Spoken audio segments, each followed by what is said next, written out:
নমস্কার বন্ধুরা, ইয়ন্স গ্যালারিতে আপনাদের সবাইকে স্বাগতম। আমাদের আজকের নিবেদন সজীব মাহমুদ নীলের কলমে সত্যান্বেষী অনুপ্রাণিত গল্প মুখোশের অন্তরালে। আজকের গল্প পাঠ করেছেন পিনাকি, ব্যোমকেশের ভূমিকায় সুমিত, অন্যান্য চরিত্রে দীপ্তিমান, রমাকান্ত, নীলাঞ্জন ও শিউলি, প্রচ্ছদ অলঙ্করণে ক্রিয়েটোম্যানিয়া, শব্দগ্রহণ, আবহ সঙ্গীত ও সম্পাদনায় নীলাঞ্জন। চলুন তাহলে শুনে নেওয়া যাক আমাদের আজকের নিবেদন সজীব মাহমুদ নীলের কলমে ব্যোমকেশ বক্সী ফ্যান ফিকশন মুখোশের অন্তরালে।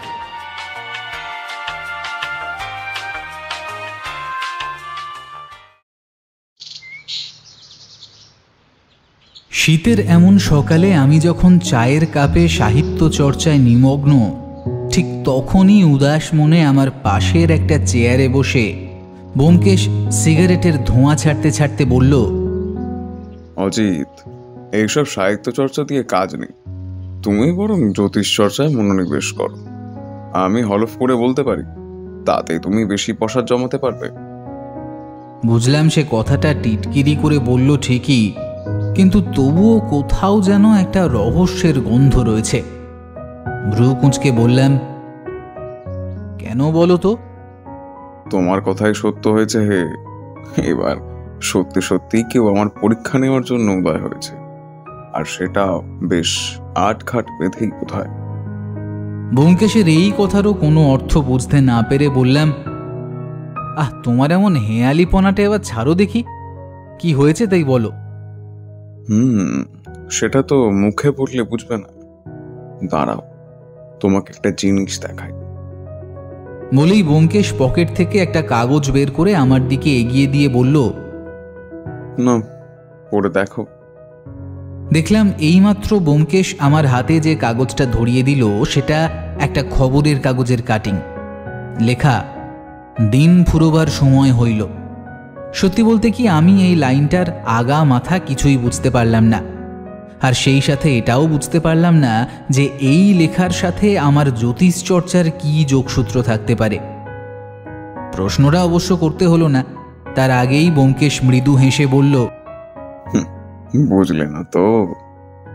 জানতাম বুঝতে পারবে না। তাহলে তোমাকে খুলেই বলি, তার আগে গত 3 দিন আগের একটা খবরের কাগজ নিয়ে এসো তো, তাহলে বুঝতে সুবিধা হবে। কি আর করার, ভিতরের ঘর থেকে 3 দিনের পুরনো খবরের কাগজটা এনে ব্যোমকেশের হাতে ধরিয়ে দিতেই সে সেটার পাতা উল্টিয়ে একটা পাতায় গিয়ে কি যেন একটা দেখল, তারপর বলল, হ্যাঁ, এই তো, এই খবরটা পড়। পড়লাম, যার সারমর্ম করলে এই দাঁড়ায়। অনেক বছর আগের কথা, বড় ভাই আর ছোট ভাইয়ের মাঝে একটা দ্বন্দ্ব লেগেছিল। এরপর বড় ভাই গ্রাম ছেড়ে শহরে চলে আসে। তারপর অনেক বছর শহরে থাকার পর হঠাৎ একদিন দেখল তার ছোট ভাই এসে হাজির। কারণ আর কিছুই নয়, সে নিজের ভুল বুঝতে পেরেছে আর তাই ক্ষমা চাইতে এসেছে। শুধু তাই না, বড় ভাইকে অনুরোধ করতে এসেছে যে তিনি যেন তার সাথে আবার সেই গ্রামে ফিরে যান এবং একসাথে মিলেমিশে থাকা শুরু করেন। ছোট ভাইয়ের এমন কথায় বড় ভাইয়ের মনখানা নরম হলো। তিনি ঠিক করলেন যে আর এই শহরে নয়, বরং ভাইয়ের সাথেই গিয়ে থাকবেন। এরপর সব ঠিকঠাকই ছিল, কিন্তু বিপত্তি ঘটল কিছুদিন পর। ছোট ভাই যে মনের মধ্যে সেই পুরনো রাগ আর প্রতিশোধের আগুন জ্বালিয়ে রেখেছিল, সেটা তিনি ঘুণাক্ষরেও বুঝতে পারেননি। হঠাৎ একদিন সকালে বড় ভাই খুন হয়ে যায়। খুনি অবশ্য পরের দিনই ধরা পড়ে। সেটা আর কেউ নয়, ছোট ভাই নিজেই। ঘটনাটা মোটামুটি এইরকম। কি দেখলে তো? দেখলাম। এই কলম থেকেই তো কাটিংটা কাটা হয়েছে, তাই না? সেটা তো দেখাই যাচ্ছে, কিন্তু পরের লাইনটা দেখেছো? হ্যাঁ, সেটাও দেখেছি। এই তো সাংবাদিক লেখায় একটু রস যোগানোর জন্য শেষের দিকে লিখেছে, দিন ফুরাইবার সময় হইল। পরের লাইনটা পড়তেই চমকে উঠলাম। বিস্ফারিত চোখে ব্যোমকেশের দিকে তাকাতেই দেখলাম ওর ঠোঁটের কোণে এরই মধ্যে একটা মৃদু হাসির রেখা ফুটে উঠেছে। কি এবার বুঝলে তো তোমাকে কেন সাহিত্য চর্চা বাদ দিয়ে জ্যোতিষ চর্চায় মনোনিবেশ করতে বললাম। শুধু বুঝলামই না, বরং এটাও আন্দাজ করতে খুব একটা কষ্ট হলো না যে খুব শীঘ্রই ব্যোমকেশের বিপদ এসে উপস্থিত হতে চলেছে। ঘটনাটা আসলে কিছুই নয়।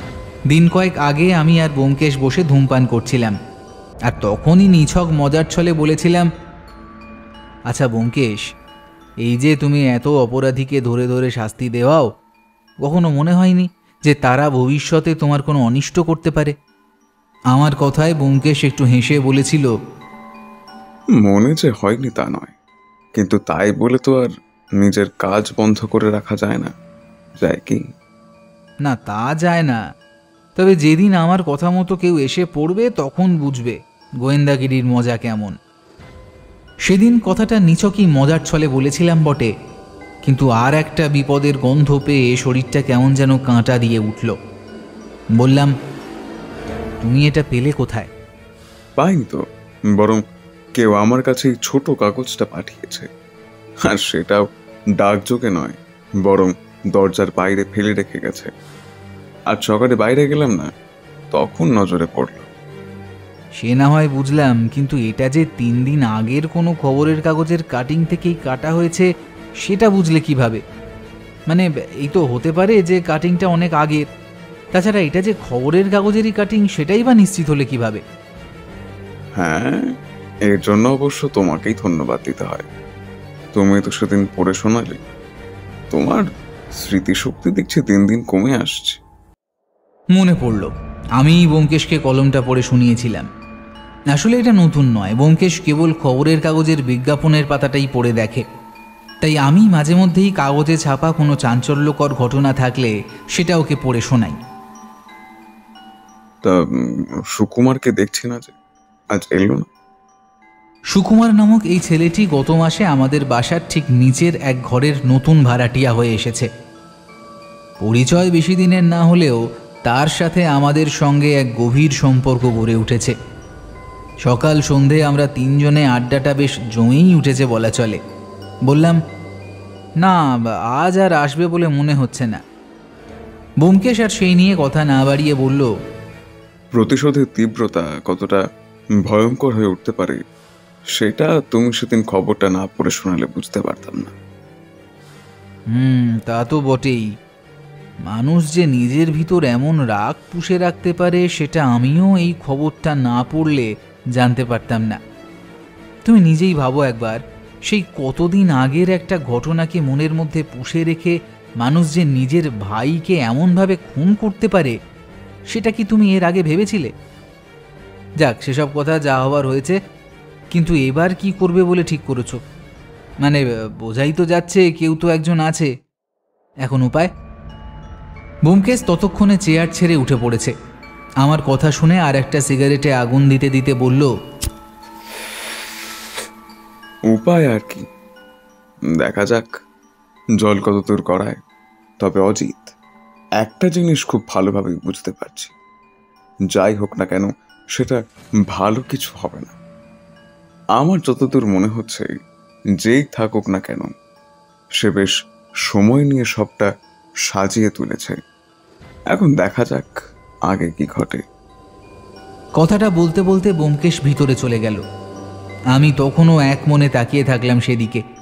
তারপর নিজেও একটা সিগারেট জ্বালিয়ে এক মনে ধূমপান করতে আরম্ভ করলাম। এমন সময় দরজায় কড়ার আঘাত পড়ল। আমাকে অবশ্য উঠতে হলো না। তার আগেই ব্যোমকেশ দরজা খুলে সবেমাত্র ঘরে প্রবেশ করা ব্যক্তির সাথে বাক্যালাপ শুরু করে দিয়েছে। তাদের কথা শুনে বুঝলাম অপরিচিত কেউ না, সুকুমারী এসেছে। একটু পরেই ওরা দুজন আবার বারান্দায় আসলো। কি, আজ দেরি হলো যে? প্রশ্নটা করলাম কারণ সুকুমার বিশেষ করে সকালবেলার চা যোগের আগেই আমাদের সাথে এসে যোগ দেয়, কিন্তু আজ একটু যেন বেশিই দেরি করে আসলো। আমার প্রশ্নের জবাবে সুকুমার চেয়ার টেনে বসতে বসতে বলল, আর বলবেন না অজিতবাবু, সকাল সকাল কি যে এক ঝামেলায় পড়তে হলো বলুন তো। কেন, তোমার আবার কি হলো? সে এক ভয়ঙ্কর কাণ্ড অজিতবাবু। সকালবেলা বাজার থেকে ফিরছি, আমার সাথে অবশ্য আরও 2জন ছিল। 3 জনে মিলে গল্প করতে করতে ফিরছি, হঠাৎ দেখি একজন লোক রাস্তার পাশে পড়ে আছে। প্রথমে জীবিত না মৃত সেটা বুঝতে না পেরে কাছে যেতেই বুকটা ধড়াস করে উঠল। মরে পড়ে আছে লোকটা। এদিকে আমরা তিনজন তো ভয় কাঠ হয়ে যাওয়ার জোগাড়। কি করব ভেবে উঠতে না পেরে লোকজন ডাকলাম। দেখতে দেখতে একটা বিশাল ভিড় জমে গেল। এমন দিন দুপুরে রাস্তায় মানুষ মরে পড়ে আছে, এটা কি ভাবা যায়? হ্যাঁ বলুন তো। তারপর আর কি, পুলিশ আসলো আর ঠিক তখনই বাঁধলো বিপত্তিটা। তাদের কাজটাই তো বিপত্তি বাঁধানো, তারপর কি হলো তাই বলো। হ্যাঁ সেটাই তো বলছি। পুলিশ এসে কিনা বলে লোকটাকে খুন করা হয়েছে, আর তাও সেটা নাকি 3-4 দিন আগে। বলুন তো মশাই, এটা কোনো কথা? একটা মানুষ 3-4 দিন আগে কাউকে খুন করে এমন খোলামেলা জায়গায় রেখে গেল। হ্যাঁ বলি, ওদের মাথায় কি বুদ্ধি শুদ্ধি কিছু নেই নাকি? সুকুমারের কথা শুনে এবার একটু নড়ে চড়েই বসতে হলো। সত্যিই ভয়ঙ্কর ঘটনাই বটে। ব্যোমকেশের দিকে তাকিয়ে দেখলাম সে এক মনে তাকিয়ে আছে বারান্দার বাইরের খোলা আকাশের দিকে।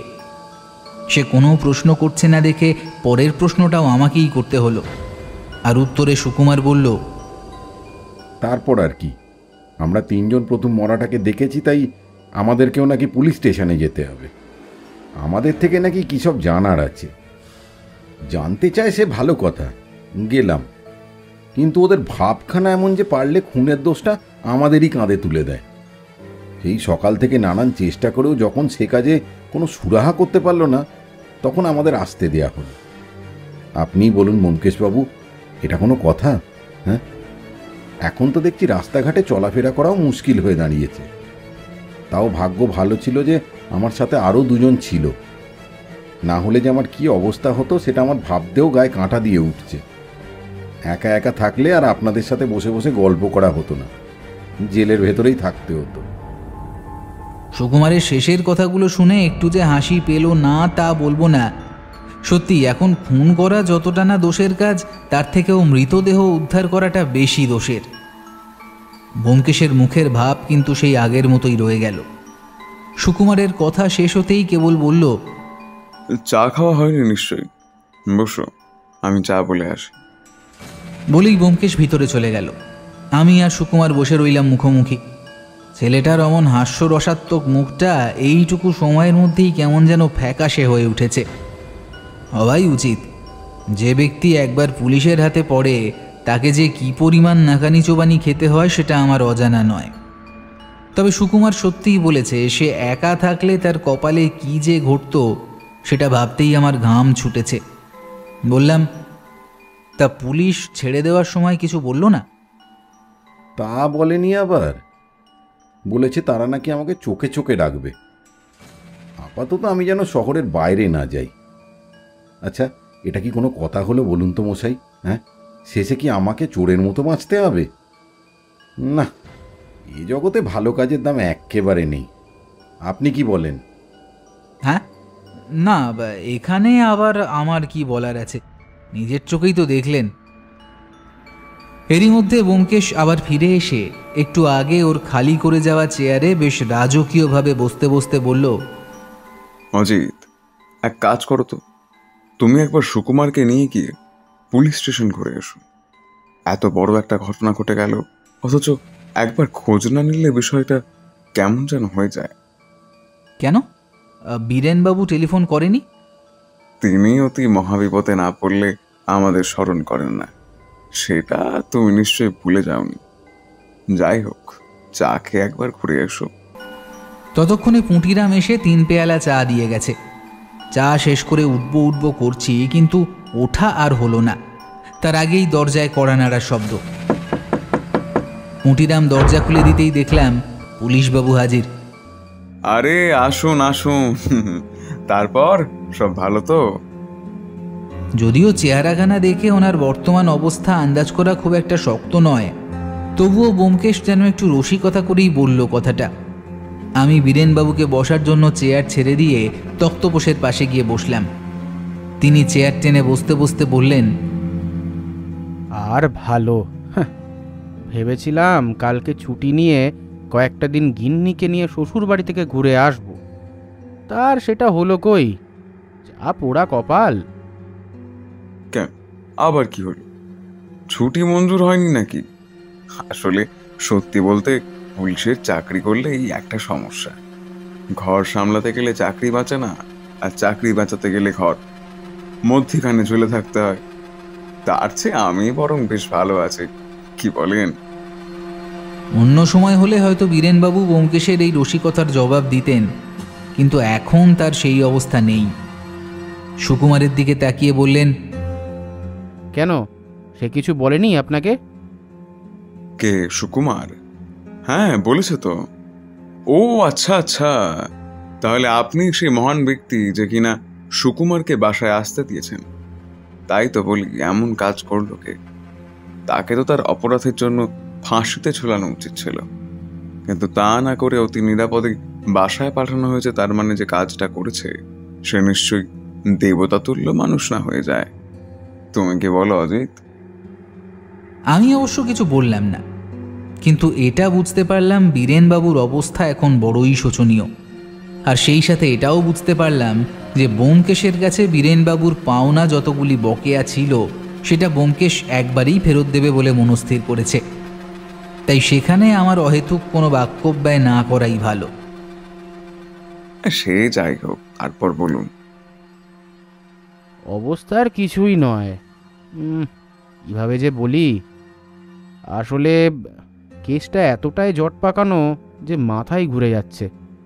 আচ্ছা শুনুন, আজ থেকে 3-4 দিন আগে কলকাতার বাইরে এক গ্রামে দুই ভাইয়ের মধ্যে পুরনো এক শত্রুতার জেরে এক ভাই খুন হয়।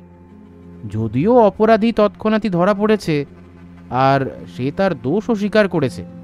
খবরের কাগজেও তো বেরিয়েছিল, আপনি পড়েননি? হ্যাঁ, তা পড়ছি, কিন্তু এই কেসের সাথে এই কেসের কি সম্পর্ক? সম্পর্ক আছে, বেশ ভালোভাবেই সম্পর্ক আছে। পুরোটা বলি তবে, বুঝলেন তো? যেহেতু খুনের মামলা, তাই স্বাভাবিকভাবেই লাশটাকে ময়না তদন্তের জন্য কলকাতায় নিয়ে আসা হয়। তারপর সব কাজ শেষে আবার সেটাকে গ্রামেই ফেরত পাঠানো হয়। সব তো মিটেই গেল তাহলে। সেটা তো আমরা জানি, কিন্তু আসলে হয়েছিল তার ঠিক উল্টো, বুঝলেন কি না? আসলে সেদিন যে ভ্যান চালকের লাশটাকে নিয়ে সেই গ্রামে পৌঁছে দেওয়ার কথা ছিল, সে দেয়নি। পথের মধ্যে নাকি লাশটা চুরি হয়ে যায়। যদিও এটা আমরা আজকেই জানতে পেরেছি, কারণ চাকরি হারানোর ভয়ে বেচারি আমাদের কথাটা জানায়নি। আর ওইদিকে গ্রামে মৃত ব্যক্তির পরিবার বলতে কিছু ছিল না, বিয়ে টিয়ে তো করেনি। ছোট ভাইয়ের পরিবার ছিল বটে, কিন্তু যে মানুষটার সাথে তাদের এত কিছু, তার লাশ গ্রামে ফিরলো কি ফিরলো না সেটা দেখার সময় তাদের হবে কি? মনে হয় হয়নি। আর বাদ থাকলো গ্রামের লোকজন, তারা ভেবেছে হয়তো কোনো আইনি কাজে পুলিশ লাশটাকে গ্রামে পাঠায়নি। এমনটা তো অনেক সময়ই ঘটতে দেখা গেছে। এমনও তো হয়েছে যে মৃতদেহ এক নাগাড়ে 10-15 দিন মর্গেও রাখা হয়। যাক, সেসব কথা বাদ দিন। এতে অবশ্য সেই ভ্যান চালক বেঁচে গেল, বুঝলেন, কিন্তু কতটা বেঁচে গেল সেটা বলতে পারি না। তবে আপাতত কিছু হবে না, এটাই শান্তি। তো যাই হোক, এখন আসি আসল ঘটনায়। আজকে রাস্তার ধারে যে মৃতদেহটা পাওয়া গেছে সেটা দেখে প্রথমে তো চিনতে পারিনি। আসলে চেনার কথাও নয়, কত মৃতদেহই তো দেখা যায়, কটারই বা চেহারা মনে রাখবো বলুন?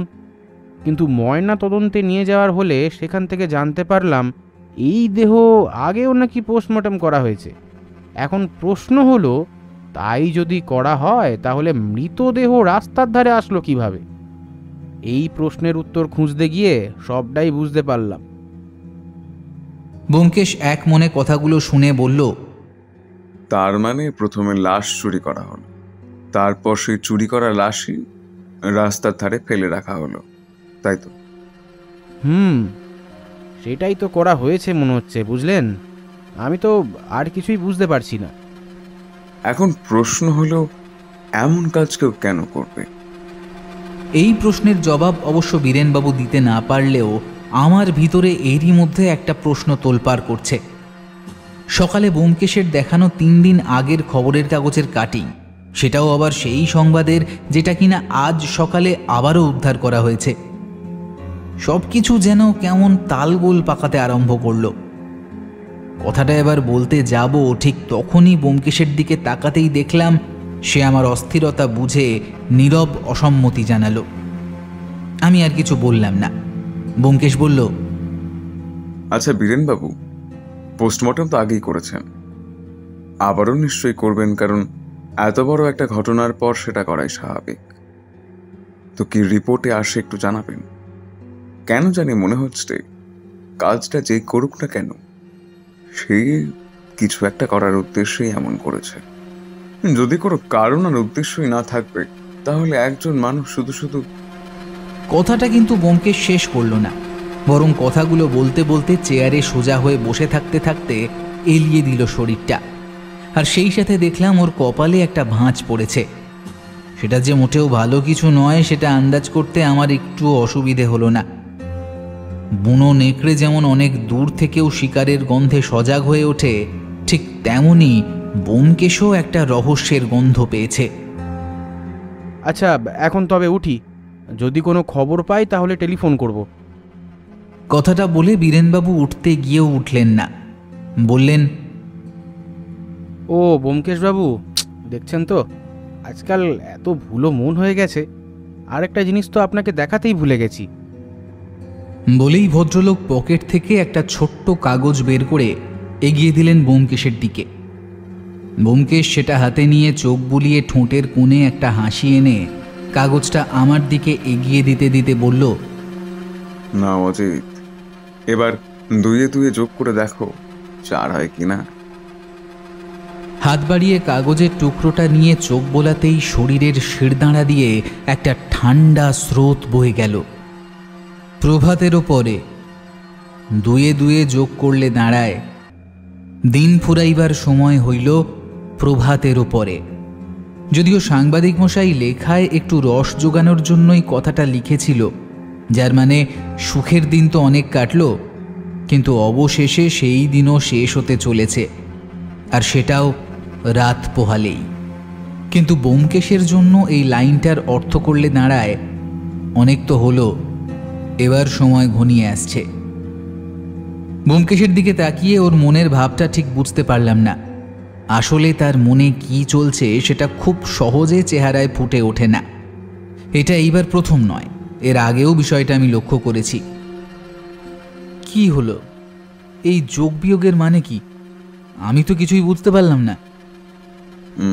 না, তেমন কিছুই না। অজিত আজকাল হিসাবে বেশ গন্ডগোল করছে, তাই আর কি। যাই হোক বীরেনবাবু, আরো কোনো খবর যদি পান দয়া করে একটু জানাবেন। বীরেনবাবু আর কোনো কথা বললেন না, কেবল আচ্ছা বলে উঠে দাঁড়ালেন। তারপর আরও একবার আমার আর ব্যোমকেশের দিকে এক দৃষ্টিতে কিছুক্ষণ তাকিয়ে থেকে দরজার দিকে এগিয়ে গেলেন। সিঁড়িতে যখন ওনার পায়ের শব্দ মিলিয়ে গেল, তখন ব্যোমকেশ বলল, কি অজিত, মিলল তো আমার কথা? তোমার আর সাহিত্য চর্চা করে কাজ নেই। বলে কিছুক্ষণ নীরবে ধূমপান করতে লাগলো। তারপর বলে উঠল, উঠি অজিত, আমারও কিছু কাজ আছে।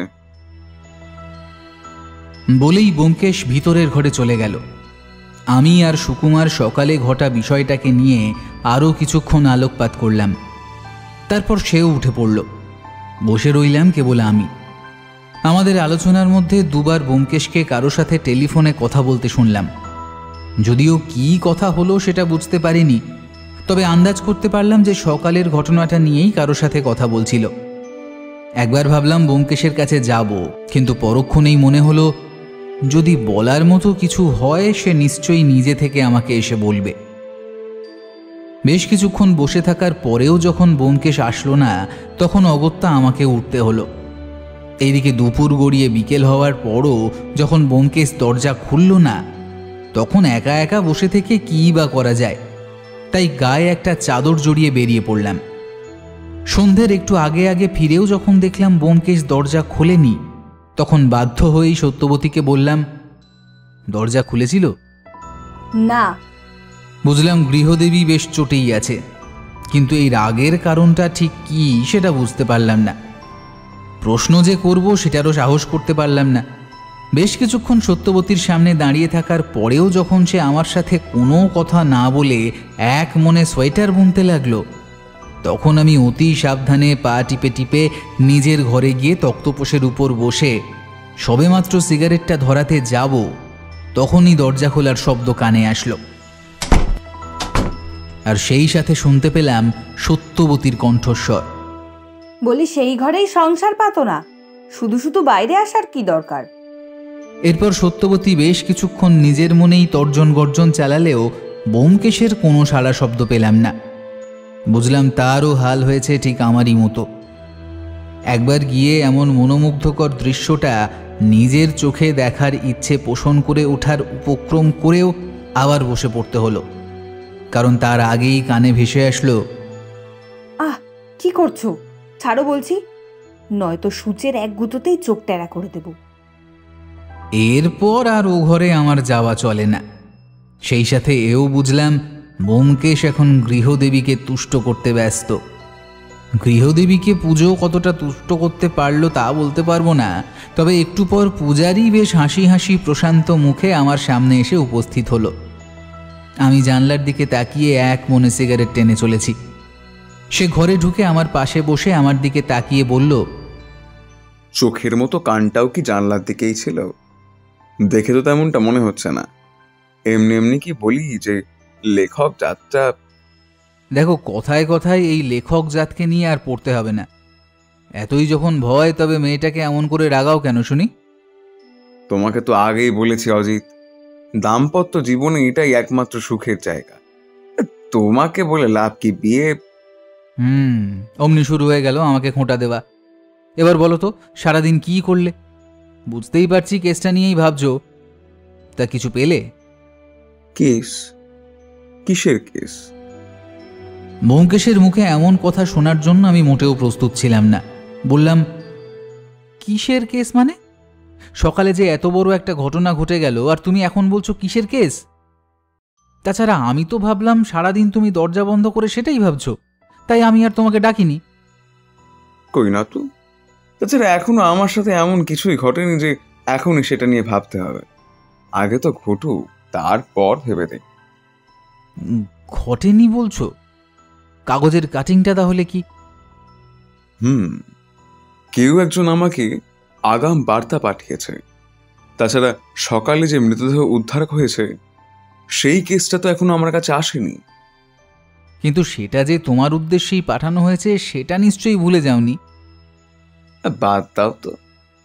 বলেই ব্যোমকেশ বিছানাতে শরীরটা চিৎ করে এলিয়ে দিল। এলিয়ে দিতে দিতে বলল, যখন কিছু ঘটবে তখন দেখা যাবে, আগে থেকে ভেবে লাভ নেই। কথাগুলো বলতে বলতে শরীরটা সে বিছানায় পুরোপুরি এলিয়ে দিল বটে, কিন্তু পরক্ষণেই আবার লাফ দিয়ে উঠে বলল, অজিত, তোমাকে যদি গোয়েন্দাগিরি করতে বলা হয় সেটা পারবে? কথাটা শুনে আমি অবাক হয়ে বললাম, কেন বলো তো? পারবে নাকি সেটা বলো। হ্যাঁ, এতদিন ধরে তোমার সাথে থেকে অনেকটাই তো জেনেছি, তবে কতটুকু পারবো সেটা বলতে পারবো না। বেশ, তাহলেই হবে। সেদিন খুব বেশি দূরে নয় অজিত, তৈরি থাকো। কথাগুলো বলতে বলতে ব্যোমকেশ আবারও বিছানায় শরীর এলিয়ে দিল। আমার মাথায় তখন ভর করেছে আকাশ পাতাল চিন্তা। আমাকে কেন গোয়েন্দাগিরি করতে হবে? তবে কি ব্যোমকেশ কোনো বিপদের গন্ধ পেয়েছে? তেমনটাই তো মনে হচ্ছে, যদিও ওর চেহারায় তেমন কিছুই লক্ষ্য করলাম না। একটু ইতস্তত করে বললাম, মানে কি হয়েছে বলো তো? হঠাৎ তোমার এমনটা কেন মনে হচ্ছে? আজকে কত তারিখ জানো? হ্যাঁ, কিন্তু সেটার সাথে এই কেসের কি সম্পর্ক? আজ আমাদের বিবাহ বার্ষিকী অজিত। কথাটা শুনেই চমকে উঠলাম। তড়িঘড়ি করে বললাম, সে কি? কই, আমার তো মনেই ছিল না। এবার বুঝলে তো গৃহদেবী কেন এমন অগ্নিমূর্তি ধারণ করে আছে? আসলে মেয়েদের কাছে দিনটা খুবই গুরুত্বপূর্ণ হয় অজিত, কিন্তু আমরা সেটাই ভুলে যাই। কিন্তু তুমি তো দিব্যি মনে রেখেছ। রেখেছি, কিন্তু সেটা তো আর সত্যবতী জানে না। এরপর বুঝলাম পুরো ঘটনাটা আসলে কি। আমার ঠোঁটের কোণে ততক্ষণে একটা কুটিল হাসি খেলা করা শুরু করে দিয়েছে। বললাম, ব্যোমকেশ, তাহলে এই মহাকার্য সাধনের জন্যই বুঝি নিজেকে এতক্ষণ ধরে ঘরবন্দি করে রাখলে? হ্যাঁ, তাহলে তোমারও দিনে দিনে এই হাল। আস্তে আস্তে, ঘরে তালা দিয়ে রেখেছি। শোনো, তুমিও বলো না কিন্তু। বেশ, বলবো না, কিন্তু আমার কাছে লুকিয়ে কি লাভ হয় শুনি? কি করব বলো, লেখক যাত্রাকেই আমি সবসময় সন্দেহের চোখে দেখি। শোনো, তোমাকে একটা কাজ করতে হবে। আমি ফোন করে বলে দিয়েছি, তুমি গিয়ে শুধু জিনিসগুলো নিয়ে আসবে। কি, পারবে তো? বেশ, পারবো। তাহলে বেরিয়ে পড়ো। এই ঠিকানায় গেলে তোমাকে যেটা দেবে সেটা অতি সাবধানে নিয়ে আসতে হবে। খবরদার, গৃহদেবী যেন কিছু টের না পায়। বলেই পকেট থেকে একটা ছোট্ট কাগজ বের করে এগিয়ে দিল আমার দিকে। দেখলাম তাতে একটা ঠিকানা লেখা। আমি আর কোনো কথা না বলে তৈরি হয়ে ঘর থেকে বের হলাম। ব্যোমকেশ তখনও একইভাবে বিছানায় শুয়ে থাকল। ঘর থেকে বের হতেই দেখি সত্যবতী দাঁড়িয়ে আছে সামনে। এই রে, ভেবেছিলাম চুপি চুপি বাইরে যাব, কিন্তু এখন তো দেখি দেবী আমারই সামনে দাঁড়িয়ে। এমন সেজে গুজে কোথায় যাওয়া হচ্ছে? বলি, কথাবার্তা চলছে বুঝি? সত্যবতীর এমন প্রশ্নে একটু ভ্যাবাচাকা খেয়ে গেলাম। বললাম, না মানে কিসের কথাবার্তা? না, এমন বাবুগিরি করে মানুষ আর যেখানেই যাক না কেন বাইরে হাওয়া খেতে তো যায় না, যায় কি? বারে, আমার বুঝি শখ থাকতে নেই? তা থাকবে না কেন, আছে। আমি আর বিশেষ কথা বাড়ালাম না, কারণ জানি বেশি কিছু বললে আসল কথাটা মুখ ফসকে বেরিয়ে পড়তে পারে। তাই যতটা সম্ভব সত্যবতীকে এড়িয়েই বাইরে বেরিয়ে আসলাম।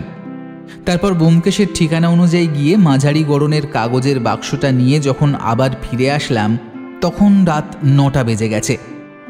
ভয়ে ভয়ে দরজার কড়া নাড়তেই দেখি ব্যোমকেশ খুলে দিল দরজাটা।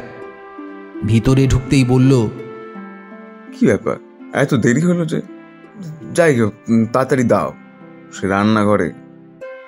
আমি আর কোনো কথা না বলে সোজা নিজের ঘরে চলে গেলাম। ব্যোমকেশ কিন্তু আমার সাথে এলো না, বরং তালা খুলে ওই ঘরে ঢুকে পড়ল। যখন বের হলো তখন আমি আর সত্যবতী খাবার সামনে নিয়ে বসে আছি। বারবার সত্যবতীর দিকে তাকাচ্ছি। সময় যত যাচ্ছে ওর চেহারা রাগে ততই লাল হয়ে উঠছে, কিন্তু কোনো কথা বলছে না। মনে মনে যে হাসি পেল না তা বলবো না, কিন্তু সেটাও খুব সাবধানে চেপে রাখতে হলো। হাসলে যদি কিছু টের পেয়ে যায় সেই ভয়ে। নীরবে পেট পুজো করে সত্যবতী যখন নিজের মনেই গজগজ করছিল, তখন ব্যোমকেশ আবারও উঠে গেল পাশের ঘরে। মিনিটখানেক পরেই ডাক পড়ল সত্যবতীর। সত্যবতী নিজের হাতের কাজটুকু সেরে যখন পাশের ঘরে গেল, তখন আমিও কান খাড়া করে রইলাম। জানি এটা মোটেও ঠিক নয়, তবুও এমন একটা মুহূর্তের সাক্ষী আমি হব না তেমনটা কিভাবে হয়? যদিও বিশেষ কিছুই কানে আসলো না, তবে যেটুকু আসলো সেগুলো আর এখানে তুলে দিলাম না, কারণ তা দাম্পত্য জীবনের একান্ত ব্যক্তিগত আলাপ, যা রোমান্টিক উপন্যাসের নির্লজ্জ লেখক হয়তো গল্পে রোমাঞ্চ ফুটিয়ে তোলার জন্য বর্ণনা করতে পারে, কিন্তু আমি অজিত বন্দ্যোপাধ্যায় সেটা পারি না। মনে মনে একটু হাসলাম, তারপর উঠে নিজের ঘরে চলে আসলাম। ব্যোমকেশ ঠিকই বলে, রাগ অভিমান লুকোচুরি না থাকলে ভালোবাসার আসল মুহূর্তটাই বোঝা যায় না, সেই সাথে মাপা যায় না ভালোবাসার গভীরতাটুকু।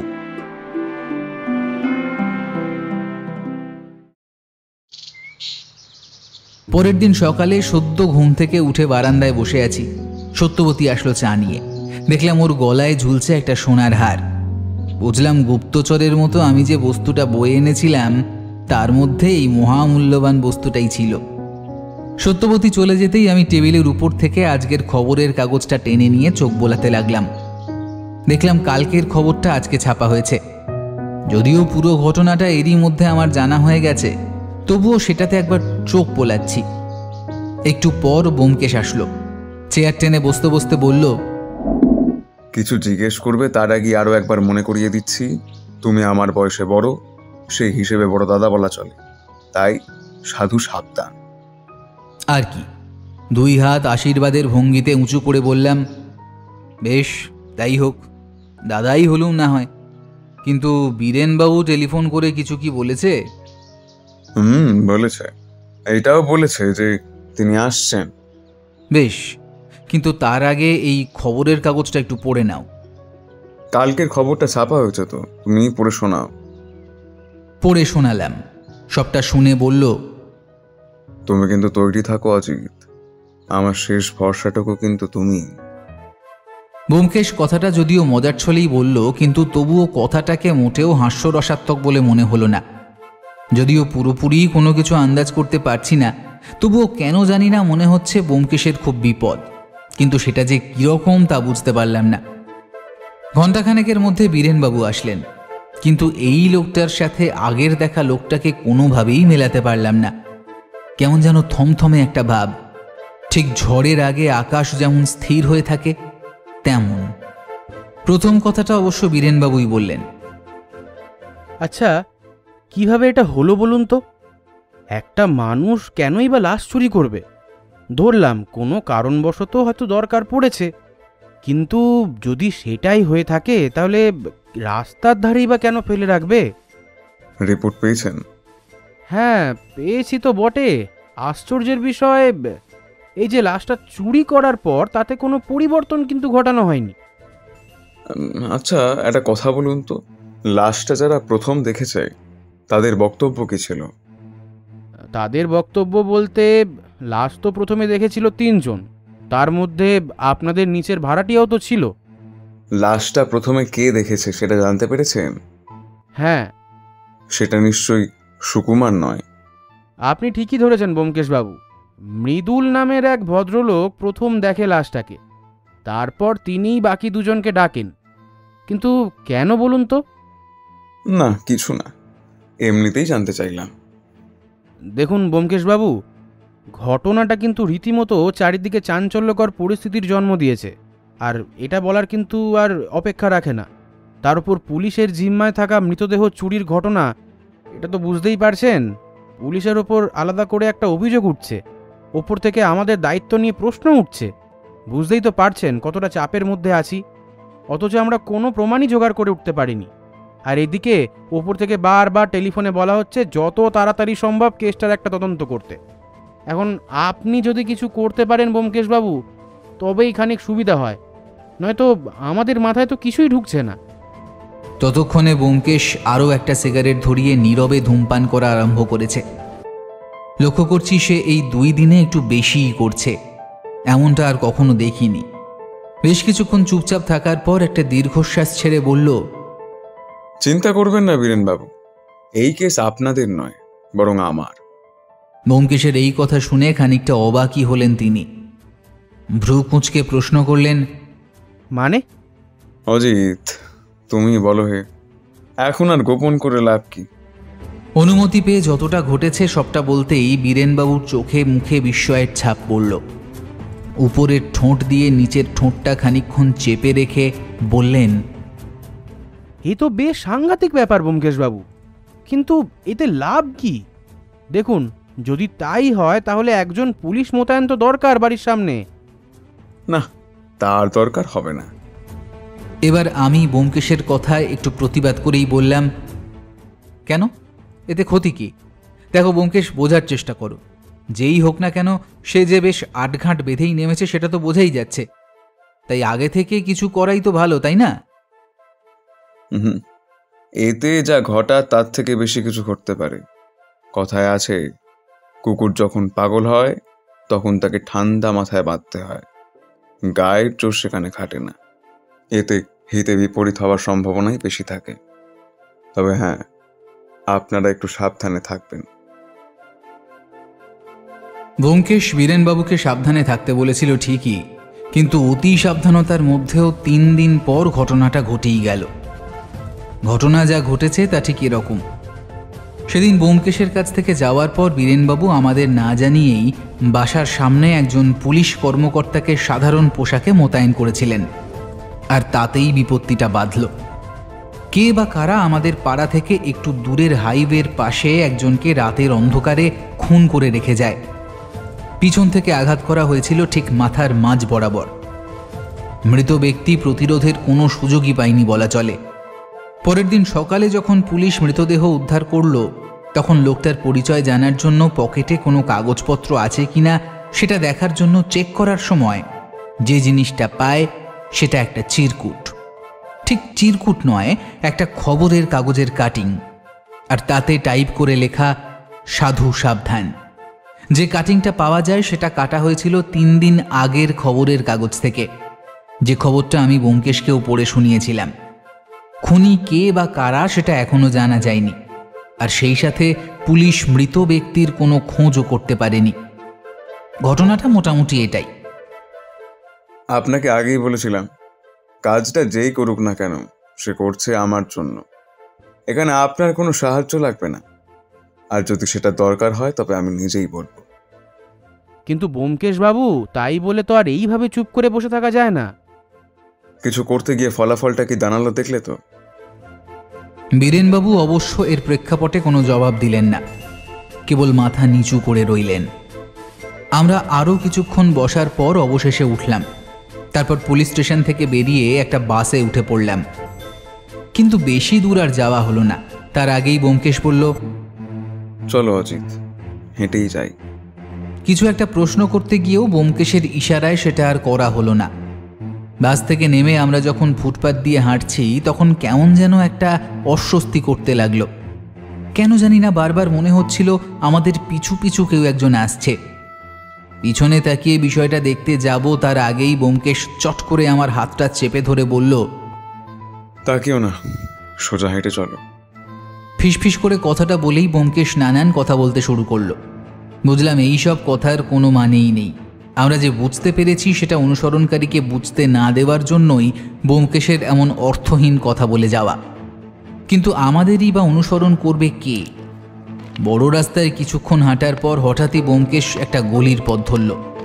অগত্যা আমিও ওর পিছন পিছন হাঁটতে লাগলাম। এই গলি পথটায় লোকজন বিশেষ নেই।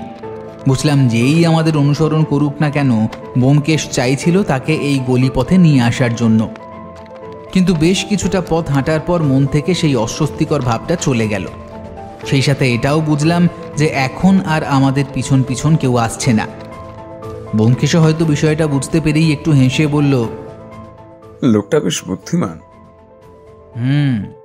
তা তো বটেই। যদি তাই না হবে তাহলে তোমার সাথে পাল্লা নিত কি? লোকটা তো হাত ছাড়া হয়ে গেল। তাহলে এখন কি করবে? এখন আর কোনো কাজ নেই, সোজা বাড়ি। বাড়িতে আসতে বেশ কিছুটা সময় লাগলো। ব্যোমকেশ পুরো রাস্তায় আর একটাও কথা বলল না।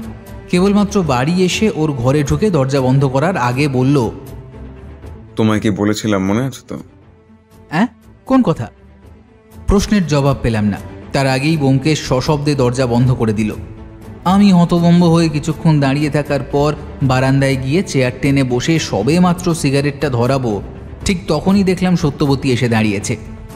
চোখে মুখে একটা ভয়ের রেখা ফুটে উঠেছে। বললাম, কি হয়েছে? রান্নাঘরে আবার তেলাপোকা বেরিয়েছে নাকি? কথাটা যদিও রসিকতার ছলেই বললাম, কিন্তু সত্যবতীর কোনো ভাব পরিবর্তন লক্ষ্য করলাম না। বুঝলাম ঘটনাটা তার থেকেও বেশ গুরুতর। ও আমাকে সব বলেছে ঠাকুরপো। সত্যবতীর কথায় একটু অবাক হয়ে গেলাম। কি বলেছে? ওর সামনে খুব বড় বিপদ, যে কোনো কিছু ঘটে যেতে পারে। বুঝলাম ব্যোমকেশ আমাকে কিছু না বললেও ভিতরে ভিতরে সকল প্রস্তুতি নিয়ে রাখছে। আর সেই সাথে এটাও বুঝলাম যে বিবাহবার্ষিকীতে সত্যবতীর সাথে তার এমন আচরণের কারণই বা কী। এমনিতে মেয়ে মানুষের কাছে নিজের বিপদের কথা বললে হয়তো সে বিচলিত হতে পারে, তাই এমন বিশেষ আয়োজন। যদিও আমি জানি সত্যবতী কঠিনতর বিপদেও নিজেকে যথাসম্ভব নিয়ন্ত্রণে রাখে। তবে আমি যতটুকু বিপদের গন্ধ পাচ্ছি, তবে কি তার থেকেও বড় কোনো বিপদ এসে উপস্থিত হতে পারে? আর তাই সত্যবতীকে আগে থেকেই সবটা জানানোর প্রয়োজন হয়েছে। মনে পড়ল ব্যোমকেশের বলা কথাগুলো, আমি শেষ ভরসা। তারপর আমাকে নাকি গোয়েন্দাগিরি করতে হতে পারে। সবটা কেমন যেন গুলিয়ে যেতে লাগলো। আমি কিছু বলছি না দেখে সত্যবতী আবারও বলল, ঠাকুরপো, তুমি কিন্তু ওর সাথে থেকো। কথাটা বলতে বলতে গলাটা কেমন জানি কেঁপে উঠল মেয়েটার। বললাম, চিন্তা করো না, সব ঠিক হয়ে যাবে। মুখে যদিও কথাটা বললাম একটু আশ্বাস দেওয়ার জন্য, কিন্তু ভিতরে ভিতরে নানান প্রশ্নের ঢেউ খেলতে লাগলো। সেই সাথে বিপদের গন্ধটাও বেশ প্রকট হয়ে উঠতে শুরু করলো। ব্যোমকেশ কিন্তু সারা দিন বাইরে বেরোলো না। বের না হওয়াতে কোনো কথাও হলো না। বন্ধ দরজার সামনে একটা চেয়ার পেতে বসে রইলাম পুরোটা বিকেল। বুঝলাম ঘরের ভিতর ব্যোমকেশ এক মনে পায়চারি করছে। সেই সাথে একটু পরপর বেজে উঠল টেলিফোন। টেলিফোনের ওপাশ থেকে কে কি বলছে সেটা বুঝতে পারছি না, কিন্তু ব্যোমকেশ বলছে, ঠিক আছে, বেশ, হ্যাঁ আমি যাব। আরেকবার বলতে শুনলাম, পেলেন? ও আচ্ছা ঠিক আছে, না না সেটার দরকার পড়বে না, রাখছি। পরপর কয়েকবার শুধু এই সব বলেই ফোনগুলো রেখে দিতে শুনলাম। সেই সাথে বন্ধ দরজার নিচের ফাঁক দিয়ে কড়া সিগারেটের গন্ধে বুঝলাম সে একের পর এক সিগারেট ধরিয়েই চলেছে। দরজা যখন খুলল তখন রাত 8টা বেজে গেছে। আমাকে দেখে বলল, ও তুমি, ঠিক আছে থাকো, আমাকে একটু বেরোতে হবে। বের হবে? বেশ তো, তবে চলো। না না তোমাকে যেতে হবে না। এই কথায় আমি একটু আপত্তি জানিয়ে বললাম, সে কি, তুমি একা যাবে? সাধু সাবধান। ব্যোমকেশ যখন এক প্রকার ঠিকই করে ফেলেছে সে একা যাবে, আমাকে সাথে নেবে না, তখন বাধ্য হয়েই বললাম, বেশ, কতক্ষণ লাগবে? জানি না, তুমি সাবধানে থেকো, সত্যবতীর খেয়াল রেখো। কথাগুলো বলেই সে আমার দিকে গভীর নজরে তাকালো। ব্যোমকেশকে এতটা বিচলিত আমি এর আগে কখনো দেখিনি। বললাম, সাবধানে যেও। ব্যোমকেশ আর কিছু বলল না, একটা দীর্ঘ নিঃশ্বাস ছেড়ে বেরিয়ে গেল। একটু পর আমি দরজাটা ভিতর থেকে ভালো করে এঁটে দিয়ে এক মনে ধূমপান করতে লাগলাম। নানান কথা ভাবতে ভাবতে কখন যে চেয়ারেই হেলান দিয়ে ঘুমিয়ে পড়েছি বুঝতেই পারিনি। ঘুম ভাঙল সত্যবতীর ডাকে। তড়িঘড়ি করে উঠে দাঁড়াতেই সে কাঁচুমাচু মুখে বলল, ফেরেনি এখনো? প্রশ্নটা শুনে প্রথমেই ঘড়ির দিকে তাকালাম। সত্যি তো, 3টে বেজে গেছে, অথচ ব্যোমকেশ এখনো ফেরেনি। তুমি ঘুমাও, আমি দেখছি। সত্যবতী অবশ্য তৎক্ষণাৎ চলে গেল। আমার ঘুম ততক্ষণে ছুটে গিয়েছে। ঘরে গিয়ে বীরেনবাবুকে দুবার টেলিফোন করার পরেও যখন ওপাশ থেকে লাইনটা কেটে গেল তখন একটু দুশ্চিন্তাই হচ্ছিল। একটু নয়, বরং অনেকটাই। বাকি রাতটুকু অস্থির পায়চারি আর ধূমপান করেই কেটে গেল। টেলিফোনটা আসলো সকাল 7টা নাগাদ। তাড়াতাড়ি করে রিসিভ করতেই বুঝলাম কলটা পুলিশ স্টেশন থেকে করা হয়েছে। আর সময় নষ্ট না করে বেরিয়ে পড়লাম। স্টেশনে পৌঁছে দেখলাম বীরেনবাবু একজন মাঝবয়সী লোকের সাথে কি যেন কথা বলছে। কথা বলা শেষ হলে তিনি বললেন, আচ্ছা, আপনি কিছু শুনেছেন? ব্যোমকেশবাবু আপনাকে কিছু বলেনি? না তো, কি বলবে? বীরেনবাবু আমার কথার কোনো জবাব না দিয়ে কেবল একটা দীর্ঘশ্বাস ছেড়ে বললেন, আচ্ছা, সেটা না হয় তার থেকেই শুনুন, চলুন আমার সাথে। এতক্ষণে মন বেশ খানিকটা শান্ত হলো। যাক, ব্যোমকেশ ঠিক আছে। কিন্তু পরক্ষণেই বীরেনবাবু আমাকে নিয়ে যেখানে গেল সেটার জন্য আমি মোটেও প্রস্তুত ছিলাম না। দেখলাম ব্যোমকেশ বসে আছে সেলের মধ্যে, মাথায় একটা পট্টি বাঁধা। প্রথমে বেশ ভ্যাবাচাকাই খেয়ে গেলাম। বিষয়টা আসলে ঠিক কি সেটা বুঝতে খানিকটা সময় লাগলো। দেখলাম আমাকে দেখেই ব্যোমকেশ হাসি হাসি মুখে এগিয়ে আসলো আমার দিকে। বলল, কি অজিত, বলেছিলাম না তোমাকে এবার গোয়েন্দাগিরিতে নাম লেখাতে হবে? সত্যি হলো তো? দেখো, কোনো প্রশ্ন করো না। কাল রবিবার ছুটির দিন, আমাকে কোর্টে তোলা হবে বুধবারে। আপাতত এই কদিন আমাকে এখানেই থাকতে দাও। তোমার হাতে কিন্তু বেশি সময় নেই অজিত। ব্যোমকেশের কোনো কথা ঠিকঠাক মানেই বুঝতে পারলাম না। বললাম, কোর্টে কেন? প্রশ্নটা শুনে ব্যোমকেশ একটু হাসল, তারপর বলল, খুনের আসামির সাজা তো সেখানেই শোনানো হয় অজিত। যাই হোক, আর কোনো প্রশ্ন না, তোমাকে সবটা পরে জানাবো, কিন্তু তার আগে যেটা বলছি সেটা করো। বলেই পুরো বিষয়টা বুঝিয়ে দিল। কতটুকু বুঝলাম ঠিক বলতে পারি না, কারণ ওর হাত পা ধীরে ধীরে অসাড় হয়ে আসতে শুরু করেছে এরই মধ্যে। সেই সাথে বোধ শক্তিও লোপ পেতে শুরু করেছে।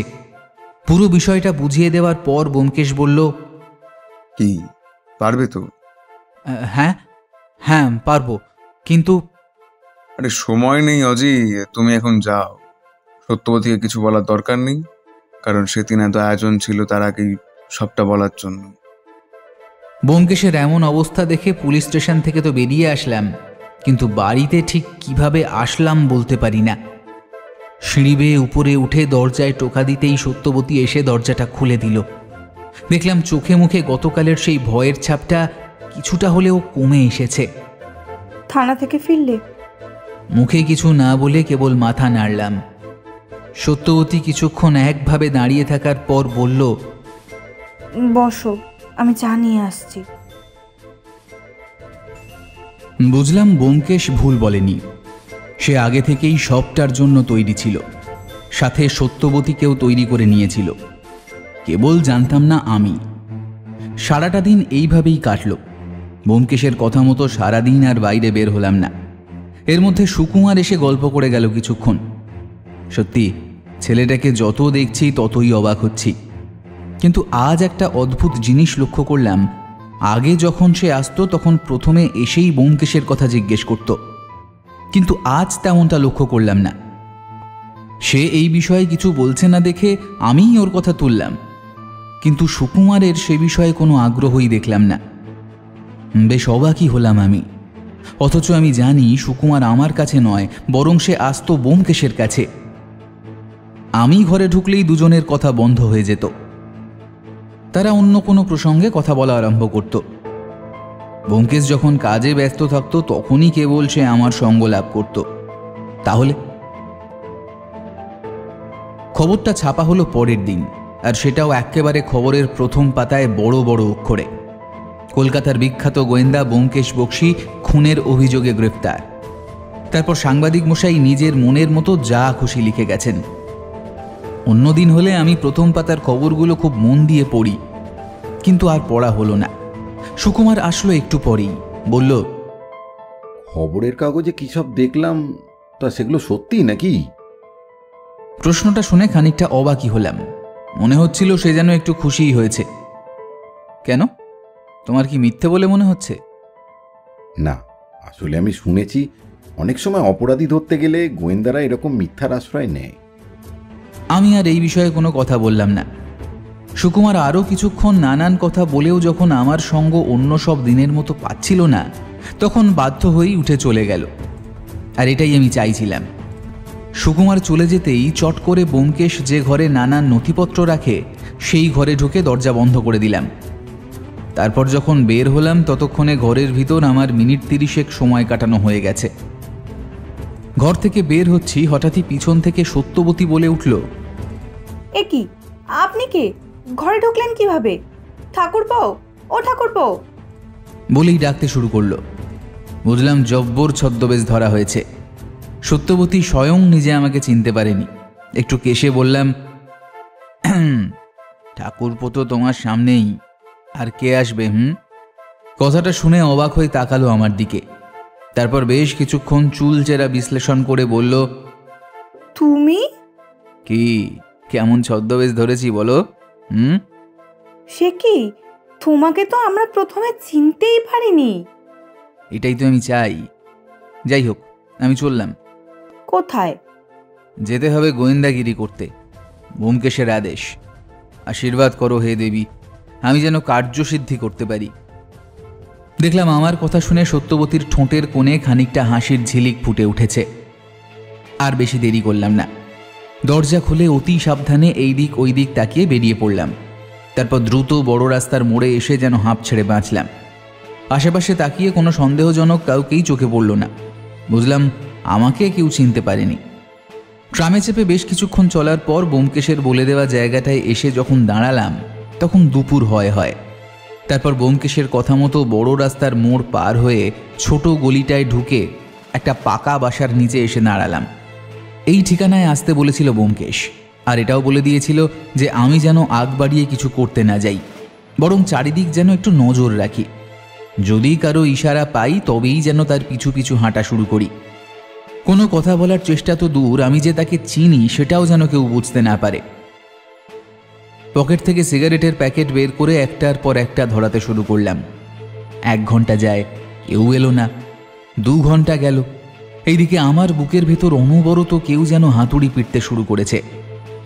সন্ধে পর্যন্ত অপেক্ষা করার পরেও যখন কেউ এলো না, তখন বাধ্য হয়ে ব্যোমকেশের কথা মতো সবে পিছন ঘুরে আবারও বড় রাস্তার দিকে হাঁটা শুরু করব ভাবছি, ঠিক তখনই পিছন থেকে কেউ বলে উঠল, পিছু পিছু আসুন। লোকটা কথাটা বলল ঠিকই, কিন্তু তার হাঁটার গতি কমল না। এক মনে হেঁটে চলেছে সামনের দিকে। আমিও কোনো চিন্তাভাবনা ছাড়াই পিছু পিছু চলতে শুরু করলাম। কোথায় যাচ্ছি জানি না, কেন যাচ্ছি সেটাও জানি না, কেবল আমাকে চলতে বলা হয়েছে। ব্যোমকেশ বলে দিয়েছে আমি গেলেই নাকি সবটা বুঝতে পারবো। বেশ কিছুক্ষণ হাঁটার পরেও যখন লোকটার থামার কোনো নামগন্ধ পেলাম না, তখন একটু ভয় ভয়ই করতে লাগলো। কিন্তু উপায় কি? ব্যোমকেশ যখন বলেছে আমার কোনো বিপদ হবে না, তখন আর চিন্তা কিসের? অবশেষে লোকটা একটা বড় পাকা বাড়ির সামনে এসে দাঁড়ালো। অন্ধকারে তার মুখ ঠিকমতো দেখতে পাচ্ছি না। কিছু যে প্রশ্ন করব সেটাও করতে পারছি না, কারণ বারণ আছে। কিন্তু তবুও এভাবে আর কতক্ষণই বা থাকা যায়? লোকটা ধীরে ধীরে বড় গেটের ভিতর ঢুকে গেল। আমিও ঠিক তার পিছন পিছনই গেলাম। বুঝলাম বাড়িটা হয় তার নিজের, আর নয়তো এখানে সে আগেও বেশ কয়েকবার এসেছে।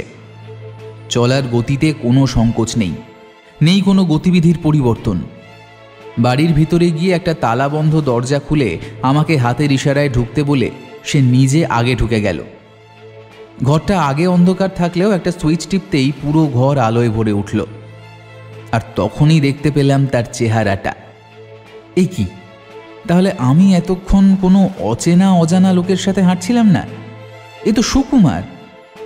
আমার এমতো অবস্থা দেখে সুকুমার একটু হেসে বলল, ছদ্মবেশটা বেশ ভালোই নিয়েছেন কিন্তু। আমার মাথার ভিতর তখন সবকিছু তালগোল পাকাতে শুরু করেছে। কোনো মতে মনটাকে শক্ত করে বললাম, তুমি এখানে কেন? আর তাছাড়া এইসব বলার সময় নেই, পরে সব জানতে পারবেন। আমি আর কোনো প্রশ্ন করলাম না। একটু পর দরজা খুলে আরও একজন ঘরে ঢুকল।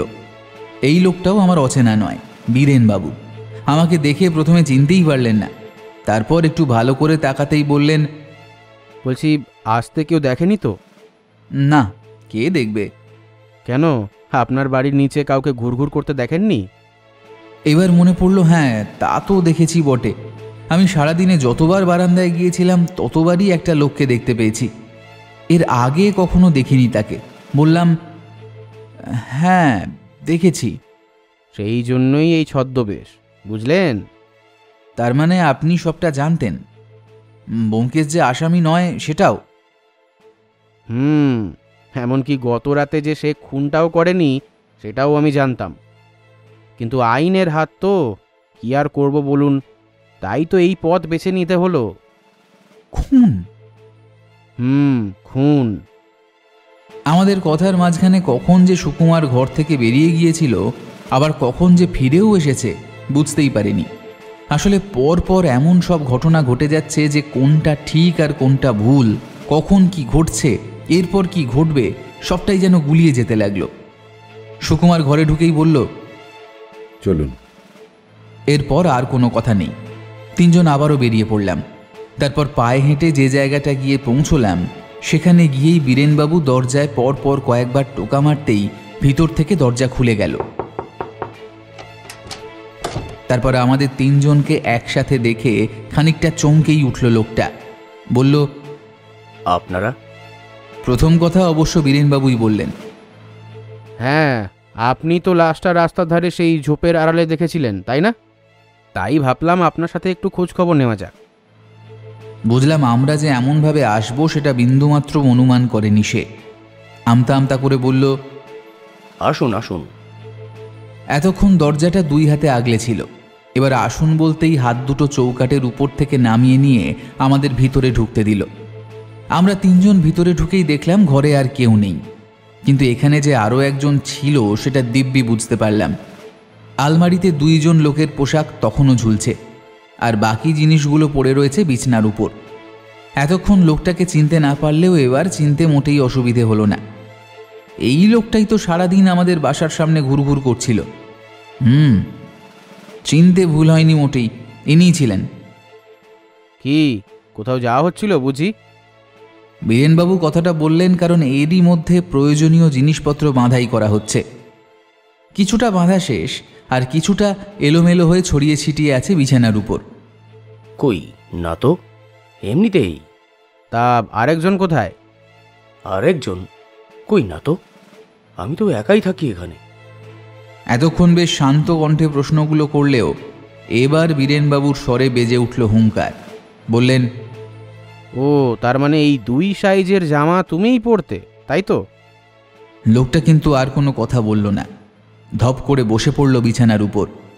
বীরেনবাবু একা থাকলে হয়তো পালানোর একটা চেষ্টা করত, কিন্তু আমরা দুজন দরজা এমনভাবে আগলে রেখেছি যা দেখে সে বৃথা চেষ্টা করল না।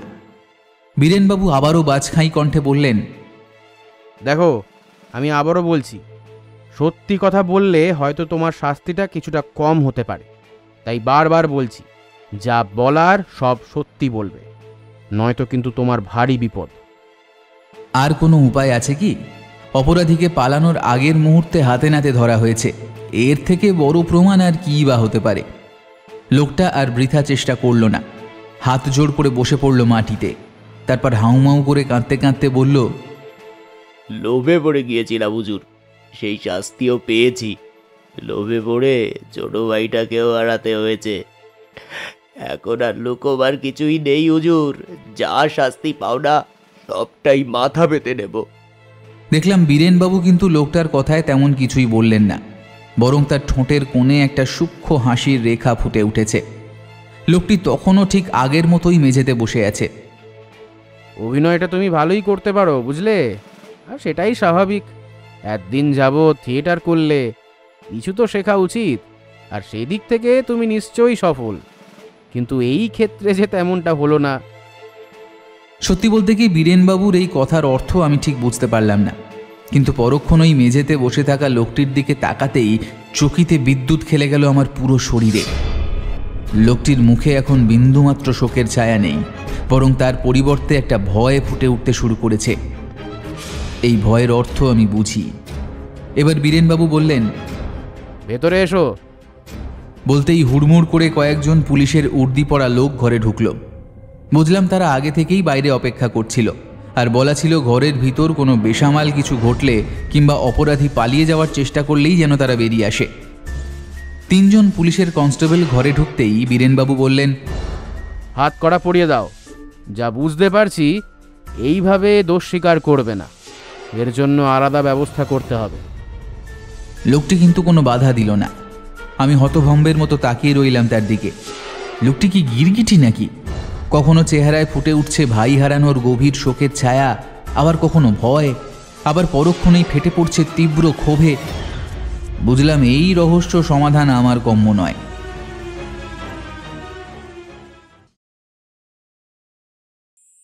পরদিন সকালে আমি আর ব্যোমকেশ বসে আছি। বলাই বাহুল্য যে ভোরের দিকেই সে বাড়ি ফিরেছে, আর এসেই পাশের ঘরে ঢুকে দরজা বন্ধ করে দিয়েছে। তারপর আর কোনো সাড়া শব্দ নেই। দরজা খুলল সকাল 10টার কিছু পরে। ঘরের ভিতর থেকে বেরিয়ে আসতেই সারা রাত মাথার মধ্যে ঘুরতে থাকা প্রশ্নগুলোর একটা করতে যাব, তার আগেই ব্যোমকেশ বলল, এখন না বীরেনবাবু, আসবে 10:30টায়, তখন একসাথে বলা যাবে। চলো অজিত, ততক্ষণে কয়েকটা সিগারেট পোড়ানো যাক। তারপর থেকে আমি আর ব্যোমকেশ এক মনে বসে আছি। সময়ে যেন কাটছেই না, আর সেই সাথে মনের ভিতরের অস্থিরতা যেন আরও বেড়ে চলেছে। অবশেষে বীরেনবাবু আসলেন 10:40 নাগাদ, সেই সাথে সুকুমারও। ভদ্রলোকের রাতে যে ঘুম হয়নি সেটা তার চেহারা দেখেই বোঝা যাচ্ছে। ফাঁকা থাকা দুটো চেয়ারের একটাতে বসতে বসতে বললেন, আপনি ঠিক ছিলেন ব্যোমকেশবাবু, শেষ পর্যন্ত স্বীকার করল। কিন্তু লোকটার আশ্চর্য রকমের নার্ভ দেখে আমি রীতিমতো অবাক হয়ে গেছি, জানেন।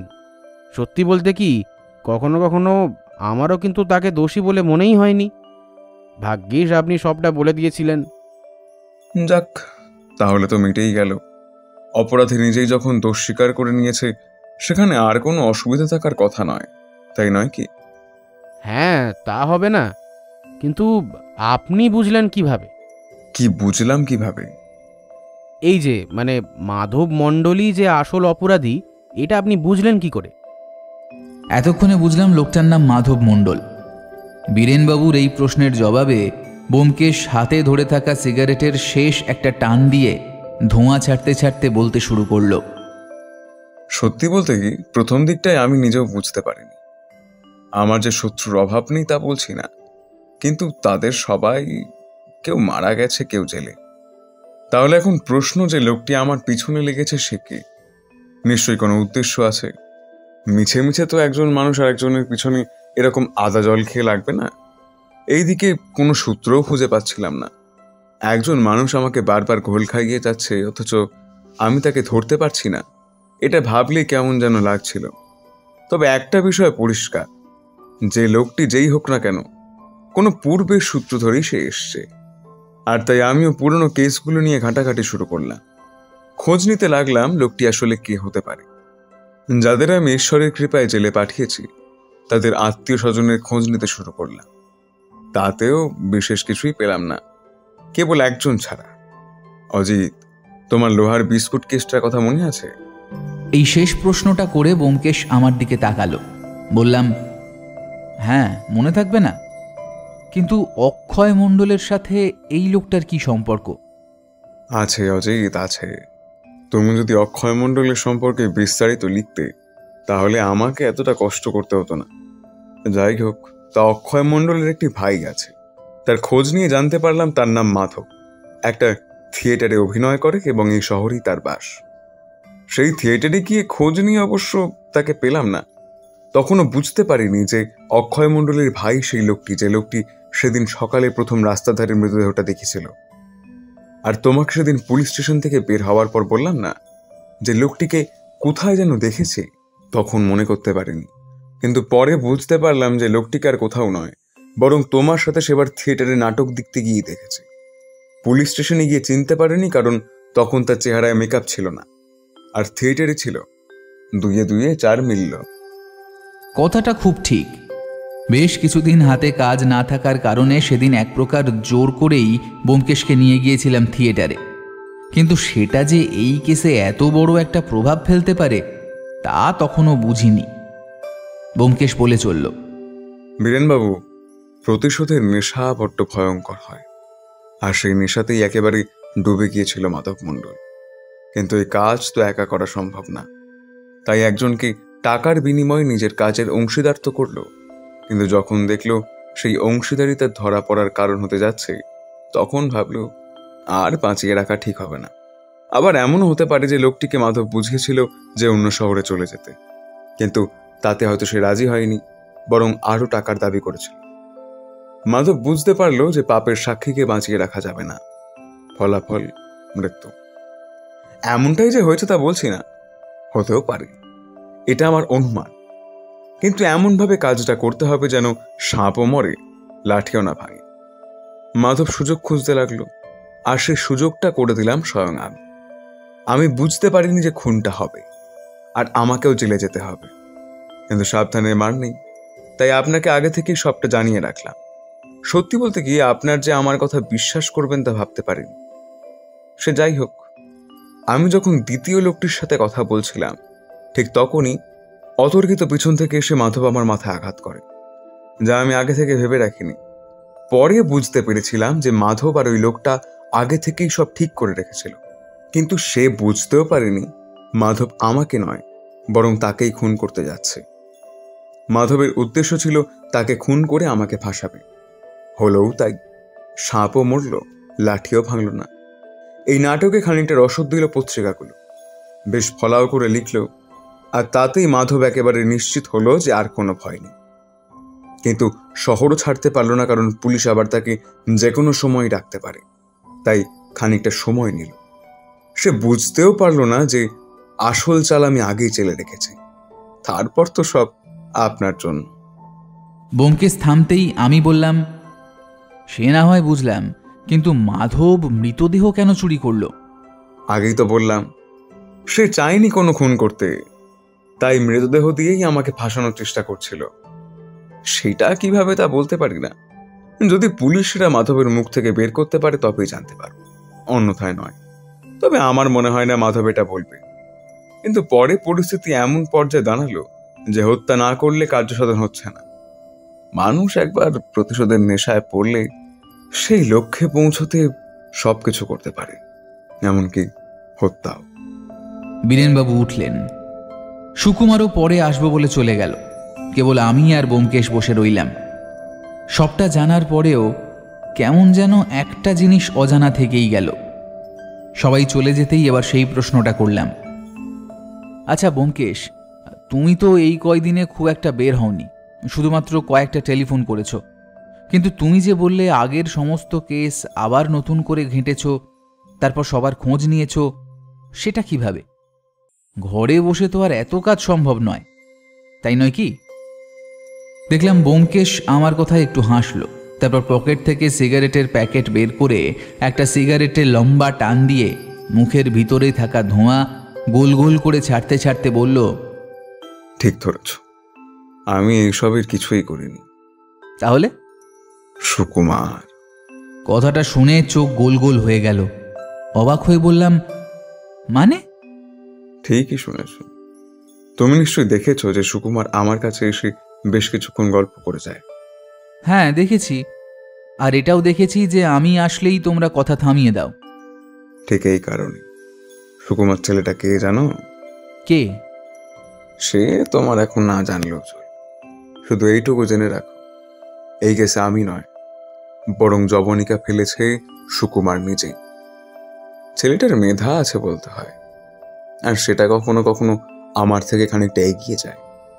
যদি তাই না হতো তাহলে আমার এই সময়টা জেলের মধ্যেই কাটাতে হতো, তোমার সাথে বসে গল্প আর করতে পারতাম না। এবার আমি উঠি, দেখি গৃহদেবী এখন কোন পুজো চান। তুমি বরং এক কাজ করা উচিত, অনেকক্ষণ তো ঘরে বসে থাকলে, এবার একটু বেরিয়ে এসো। এই শেষের কথাগুলো বলতে বলতে ব্যোমকেশ ঘরের ভিতর ঢুকে গেল। তারপর কানে দু একটা প্রণয় স্বর যে ভেসে আসেনি তা নয়, কিন্তু সেসব আর লিখে কাজ নেই। আমি বরং ভক্তের পুজোয় ব্যাঘাত না ঘটাই।